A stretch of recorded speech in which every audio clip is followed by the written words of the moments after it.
We are talking The Silent House from 2010, and this is a horror movie from Uruguay. In fact, this was actually Uruguay's submission to the 2010 Oscars for Best Foreign Movie. And it's worth noting this was actually remade in 2011 with the same name, with Elizabeth Olsen. So this is the original movie, the Uruguay version, not the remake we're talking about here. And is a kind of a movie which is filmed to appear like a one continuous shot. Essentially, it is. There are breaks in it, but they're done through sort of darkness and things like that. But it's done relatively effectively, so it looks like it's one continuous shot, and therefore it's kind of shot in real time. So, you know, 10 minutes in real life will equal 10 minutes on the film and things like this. Apparently it is based on a true story. And what is that story? Well, let's discuss. So the synopsis is really about this girl called Laura, who goes to this dilapidated old house with her father to essentially kind of clean it up, because this guy Nestor wants to essentially kind of sell it off. And what they plan to do is kind of spend the night there and get kind of started first thing in the morning to kind of get clearing up. But as soon as kind of night falls, you might say, Laura hears a banging upstairs, and her father is wounded, you might say. And there seems to be a supernatural presence within this kind of house, and it all gets very kind of creepy. And there is a reveal that happens partway through the movie, which clearly I'm not going to spoil for you. Now, what will happen? You'll have to watch the movie and find out.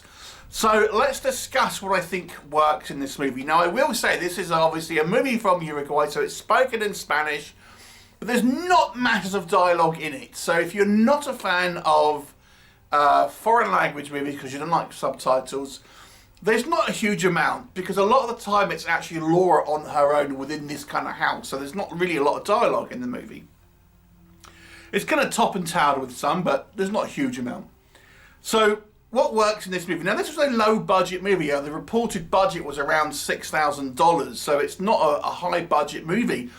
But when you've got a low budget, I mean, you can kind of sometimes work around these factors. And this movie does do a good job of that. I mean, you know, it's not pretending to be anything too sort of like fantastical in its kind of visuals. Yes, there are some kind of like ghostly effects, and I have to say I thought they were done pretty good, but they are kind of like somewhat kind of lo-fi, but they work for this movie. You know, yes, it does seem spectral, it does seem supernatural. There are elements here that's not just, you know, some woman or whatever in a kind of grey makeup or something.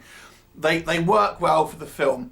It's kind of obviously kind of one location, and it's not a found footage movie, although it kind of has a found footage feel to it. So, you know, it's a traditionally filmed movie, but because of the nature of it being kind of one continuous shot, if fans of found footage, I think, still might enjoy it to a certain degree. I have to say, the actress, who's, you know, none of these people are going to pronounce their names correctly, so I'm not going to try, but the actress, I think, does a good job with her role, as do the other actors. I have some issues with the writing of the characters, but I think the acting performance is fine.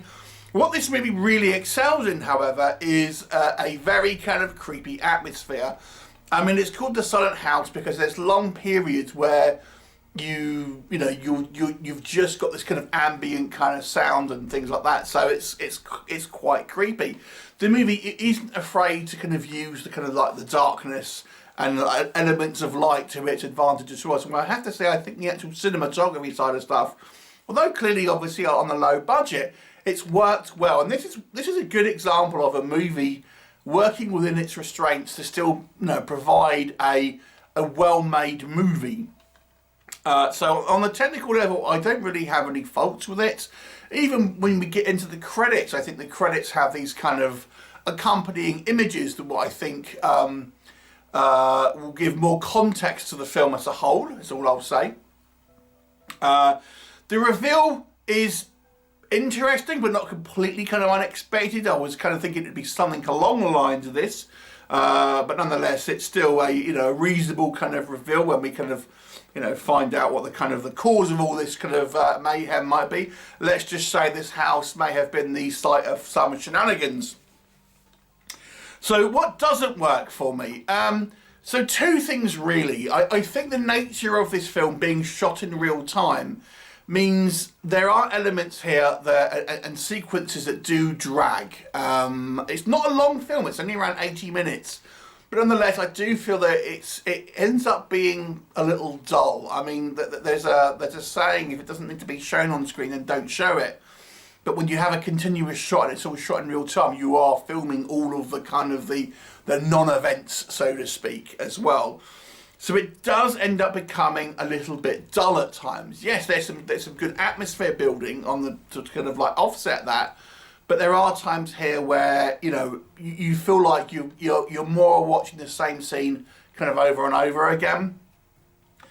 In regards to the kind of the writing, and I'm going to kind of like say in both terms of plot points and character motivations and reactions, and I'm not going to spoil anything here because I don't want to give away plot points, but I don't think it completely works for me. So I think some of the ideas here in regards to plot, especially motivations from characters, I wasn't 100% thinking it seemed particularly plausible or believable.